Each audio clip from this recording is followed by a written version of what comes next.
Olá, pessoal, estamos de volta aqui com o nossa CCT Entrevista e nós vamos fazer uma conversa agora com o deputado federal Vicentinho Júnior, que é pré-candidato a governador e presidente regional do PSDB.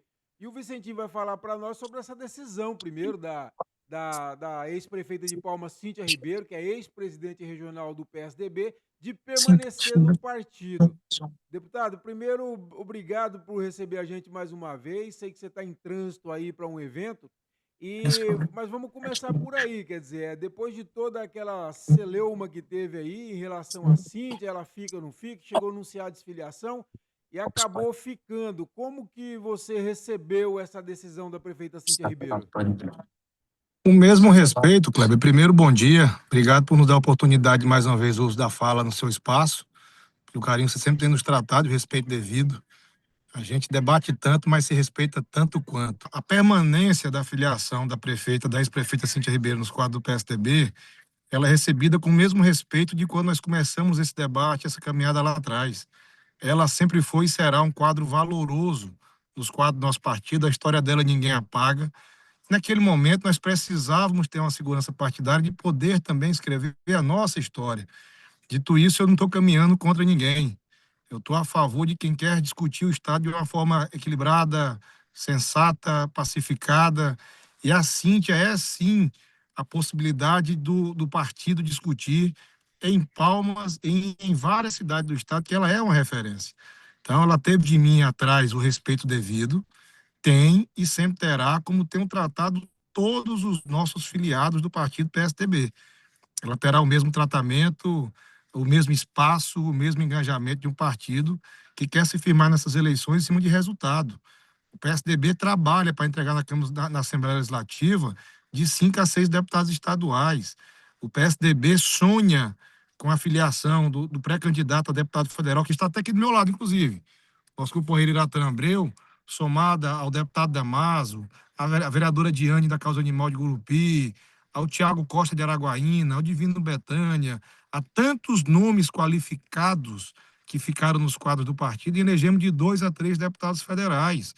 Essa é uma construção que ela perpassa não apenas pela nossa condução, mas pela história emprestada de cada qual. Então, eu tenho dado silêncio, as pessoas estão se acostumando a querer debater um processo eleitoral agredindo, criando narrativas ou dividindo. E as pessoas têm que entender que a nossa caminhada, a nossa coligação, a nossa turma está caminhando para unir as pessoas. Eu não vou construir um projeto vitorioso ao lado do nosso pré-candidato, que também está aqui ao meu lado, companheiro senador Alexandre Guimarães, e do nosso companheiro Amélio Caires, que me orgulha muito em dividir a sua história com essa caminhada conosco. A gente não vai construir um projeto vitorioso, exitoso, levantando muros. A nossa construção constante foi e sempre será a construção de pontes para unir pessoas e, de fato, unir o Estado do Tocantins. Então, a Cíntia terá de nós, enquanto partido, o mesmo respeito devido que todos os demais filiados e filiadas têm no nosso quadro, e ela, querendo, é muito bem-vinda para nos ajudar a entregar todos esses resultados logo mais à frente. E qual que é a expectativa em relação ao projeto dela dentro desse grupo de vocês? Ela veio para federal, pode ser aproveitada para outro projeto? Qual que é a ideia, deputado, a conversa com ela? A caminhada nossa, Clebão, não é por imposição.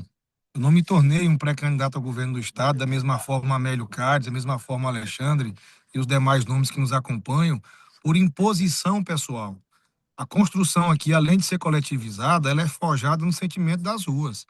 A Cíntia tem o espaço devido para construir a candidatura e a caminhada que ela construiu ao lado dos seus, ouvindo os tocantinenses. Então, ela nos honraria ser uma candidata a deputada estadual, ela nos honraria ser candidata a deputada federal.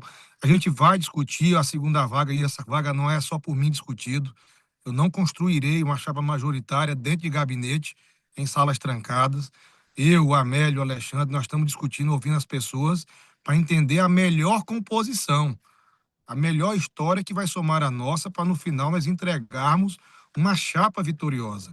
Eu registro, Kleber, eu trabalharei incansavelmente ao lado de Amélio para que nós entreguemos os nossos 2 senadores no mandato no Senado Federal, porque eu irei precisar muito da Juventude do Alexandre, somada a outras parcerias, para conquistar os recursos devidos para o estado do Tocantins. Da mesma forma, vamos trabalhar para eleger uma Câmara Federal forte, uma Assembleia Legislativa forte, para que se faça sempre por nós uma casa respeitada. Eu sou filho de um homem que escreveu a sua história também enquanto presidente da Assembleia em um momento oportuno. Então, de mim, os parlamentares na Assembleia terá sempre o respeito devido. Então, a construção aqui não é por imposição partidária, não é por imposição pessoal. É construção coletivizada ouvindo as ruas e as pessoas do nosso estado. Então não está descartada, por exemplo, a possibilidade dela, de repente, ir para o Senado também. Isso está na discussão também. Kleber, ninguém constrói um projeto descartando, né? É estranho alguém pensar, é impensável por nós aqui, você querer construir um projeto vitorioso descartando pessoas. Eu não farei isso jamais, não é com a Cíntia, é com ninguém. Porque, primeiro, eu não gostaria que fizessem comigo. Então, dito isso, ela vai construir o espaço que ela der conta de construir e terá do nosso partido sempre a solidariedade. Como ela, todos os demais filiados ao nosso partido. Deputado, agora aproveitando um tema presente, mas que também, que caso você seja eleito, pode respingar em você, que é essa questão do contrato do BNDES de 56 milhões para políticas ambientais, entre elas tem 26 milhões previsto para 90 mil cadastros pendentes do CAR, etc. e tal. E tá essa polêmica lá na Assembleia, a Assembleia resiste em aprovar, e a ex-senadora Cátia Abreu disse que pode ser aprovado depois das eleições, mas o governo apresentou uma carta do próprio BNDES dizendo que tem que ser assinada até o prazo estabelecido. E o governo diz, o próprio secretário Marcelo Leles afirmou, que desses 56 milhões eles vão usar no máximo 10 milhões e que o restante vai ser usado pela próxima gestão. Como você está vendo esse debate? Há essa preocupação de, por exemplo, Kleber, esse recurso ser perdido e, por exemplo, a gestão, se você for eleito, poderia ser prejudicada também? Enfim, como que você vê esse debate? Clebão, tem duas coisas que eu não ouso praticar nesse debate. Primeiro, tomar para mim uma procuração de uma casa grandiosa, um freio de arrumação que tem sido ao longo de muitos anos a Assembleia Legislativa. Acho que o governo peca e erra um pouco na mão, e não é posição política partidária, não é momento eleitoral que vai mudar a história de uma casa que tem sido ao longo de muitos anos um freio de arrumação dos governos no estado do Tocantins, não é do atual governador apenas. A Assembleia tem esse papel institucional de dar equilíbrio, trazer sensatez, e eu também não ousarei falar enquanto algo que eu não sou. Ano que vem estarei sim ao lado de Américo, meus companheiros, governador do estado do Tocantins, porque lutarei incansavelmente para isso. Mas eu posso ousar dizer o que eu sou hoje. Eu ainda sou um congressista. E eu consigo imaginar que se o plenário da casa é soberano, a cadeira da presidência da Câmara dos Deputados, ela é escrava de uma decisão soberana do plenário, conhecendo o perfil do amigo Amélio Cares, um homem azeitado, equilibrado, sensato. O Amélio não tenta imputar a ele a condição, a figura de um homem que incendeia debates. A história dele não diz isso, Kleber. A gente não pode fazer de poucos meses de uma eleição o motivo de tentar passar borracha na história de quem até aqui constrói o nosso estado do Tocantins. Então, a cadeira, a presidência da Assembleia, ela é escrava das decisões soberanas do plenário da Assembleia. A presidência de uma comissão, da mesma forma, é soberana do quórum qualificado de uma comissão. Não cabe ao presidente da comissão, eu achei muito injusto ontem algumas falas que eu pude ver através de vocês da imprensa, querer personificar um debate que é institucionalizado, querer imputar ao presidente e deputado estadual Olinto Neto, ao deputado estadual Jorge Frederico, ao deputado Valdemar Júnior ou ao presidente Amélio Cares, uma tomada de decisão institucionalizada de forma individual, é no mínimo não conhecer a rotina daquela casa. Os presidentes não são donos da pauta de uma comissão. Agora, é responsabilidade dos membros daquela comissão dar o quórum que o presidente abre, aguarda e, não dando, ele é obrigado a encerrar. E no mundo que eu vivo da política, a real, a verdadeira, quem dá quórum é o governo. Quem dá quórum é a base do governo. Você vê um plenário esvaziado, um presidente abrir de forma legitimamente, como é que se diz? É, regimental, perdão. Abriu as reuniões, aguardar o quórum ser alcançado.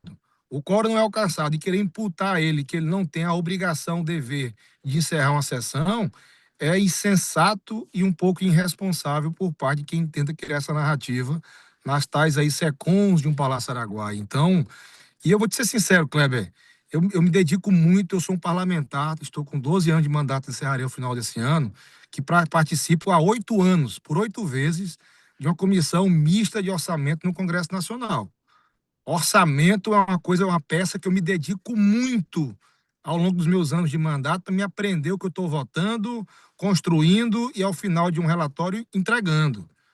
Se o governo quisesse, de fato, vamos ser sinceros, aplicar esses 56 milhões de reais, todo o ambiente orçamentário necessário ele já o teve, dado pela Assembleia, no final do ano passado, quando votou um orçamento de 17 bilhões de reais ao governo do Estado de Tocantins. Essa narrativa de dizer que se esse recurso não entrar agora, as ações serão prejudicadas. Ora, o governo, no começo do ano, fez uma antecipação de receita, a previsão de 126, para antecipar 1,5 bi para a Ageto. Então, Kleber, orçamentariamente falando, quem quer tem condição de fazê-lo, e quem deu a condição de fazê-lo uma peça orçamentária foram os 24 deputados estaduais conduzidos pela presidência, na pessoa do presidente Amélio Caires, que entregou em tempo recorde. O governo não pode ter duas narrativas. Parabenizava a Assembleia o ano passado, no final do ano, por uma entrega em tempo recorde de uma peça orçamentária a ser usada em 26. E hoje querer criar narrativa, então, assim, se é o CAR discutido, e olha que eu sou um cara que eu defendo meu agro tocantinense, não hoje apenas em cartas e protocolos de intenção. Me permita. O agro do Tocantins não se firma em narrativas ou em discursos falaciosos, e sim em ações. E em todas as ações ao longo dos anos, nós dois, Kleber, debatemos, você e eu. Quando eu votei no Congresso Nacional a desburocratização de um código florestal, de um licenciamento ambiental, nós fizemos um debate saudável. Aquilo eu fazia para ajudar a fomentar o nosso agro brasileiro. Então, assim, querer usar as necessidades do agro tocantinense, a necessidade do carro não é de hoje colocada. O governador Wanderlei Barbosa tem o meu respeito, ele sabe disso, está encerrando o seu 7º ano de mandato. O debate do CAR no Tocantins não é de hoje. Se quisessem realmente resolver, teve-se 7 anos votado uma peça orçamentária na Assembleia, apresentada pela Casa Civil do Palácio Araguaia, debatido qualificadamente em comissões, votada em plenário, aprovada e entregue ao povo brasileiro, ao povo tocantinense, me perdoe. Então, tempo, condição, sensatez e solidariedade o governo do estado teve durante 7 anos da Assembleia. Então, eu acho muito, e olha que eu não tenho procuração da Assembleia, viu, Kleber? Seria um governador muito assim, intransigente, uma boa prática orçamentária que nós discutiremos juntos e construiremos juntos, se Deus e os nossos eleitores nos permitirem, com a Assembleia. Mas querer ficar criando narrativa, eu acho que isso não soma e não resolve os problemas reais do Tocantins de hoje, não. Tá certo, então, deputado. Primeiro, obrigado por ter parado aí para atender a gente e colocamos à disposição e vamos, conforme for os fatos acontecendo, vamos estar Então, voltando a falar aqui, tá bom? Obrigado e boa eu viagem para agradeço, vocês Kleber. Vou aí. agora participar da abertura da Farm Day aqui no município de Gurupi, um evento que consolida o potencial do agro do estado de Tocantins. E eu gostaria de ver aqui em Cariri debates elevados. O Tocantins perdeu, pela ausência e pelo silêncio de um governo do estado ali em Brasília, a ligação da ferrovia Norte-Sul com a ferrovia Leste-Oeste aqui no município de Figueirópolis. E perdeu, não foi por outro motivo, não, foi por ausência de ações de governo, porque quando o JK, Bernardo Sayão conceberam lá atrás os transbordos no nosso país, a obra mais barata da ferrovia para se ligar leste-oeste ao norte-sul era aqui em Figueirópolis. Por ausência, perdemos para o estado de Goiás. Então, nada contra o estado de Goiás, mas tudo a favor do estado de Tocantins. Esse é um debate que nós temos que travar. A questão do FET, que alguém do governo quer me convencer que se nós extinguirmos ele, eu vou inviabilizar as obras do estado, vamos não. Se eles não sabem, aguardem um pouco mais de tempo, que eu, a Amélia, a turma nossa, vamos ensinar como é que faz obra bem feita, com dinheiro bem aplicado, sem precisar penalizar o agricultor tocantinense. Então, esses debates qualificados e não pessoalizados é o que o eleitor do Estado aguarda de todos nós, enquanto pré-candidatos hoje, mas logo mais à frente, mandatários para continuar a representar o Estado. Então, Kleber, obrigado. E me permita, o debate aqui vai ser de forma institucionalizada, respeitosa e sempre altiva, porque no final quem ganha é o Tocantins. É isso então, pessoal. Vocês viram aí o deputado Vicentinho falando sobre alguns temas importantes. Primeiro, sobre a questão da prefeita, ex-prefeita Cíntia, que ficou no PSDB, e também sobre essa polêmica aí envolvendo os 56 milhões com o BNDES, que o governo Tocantins tenta aprovar e a Assembleia resiste. Nós voltamos a qualquer momento com outra importante personalidade da política do Tocantins. Um abraço a todos e todas.